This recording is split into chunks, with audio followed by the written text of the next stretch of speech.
No good story happens from things going right, and it's so true. I wanted my dance career to look like back-to-back Royal Caribbean contracts, and it just didn't happen that way. If you watch one of my previous videos, you'll know it took me 5 years and 10 auditions to get my first Royal Caribbean contract. I was 22 years old. It was a hard slug.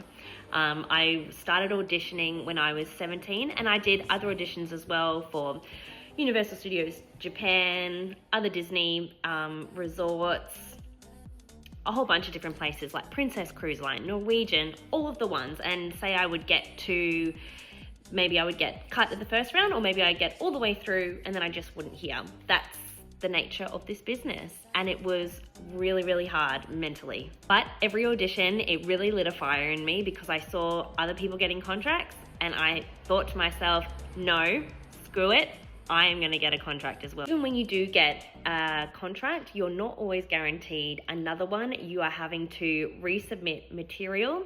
There was a time where I was so sick of waiting for another contract with Royal that I became crew staff. I think it was 6 months I had waited, and I'm like, I just can't not have any work. So I became crew staff.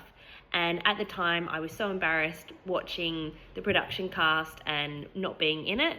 But now, upon reflection, I learned so many skills being crew staff, so many new skills that I never would have if I had just stayed in the production cast. The same happened when I worked at Disneyland Paris. In my head, I had told myself that I failed. It wasn't a dance contract, it wasn't on a cruise ship, it wasn't what I trained to do. I'd done full-time ballet, like really dance-heavy training, and I'd said to myself I'd failed. But again, looking back, I hadn't failed at all. It was so great to be living in Paris, learn French, like develop my acting skills. That was so great to have experienced that contract. And again, I never would experience that if I had only stayed working as a dancer. So just always remember that saying, no good story happens from things going right. The greatest gifts are in the detours. And it is so true. Sometimes you don't realize it until after the event.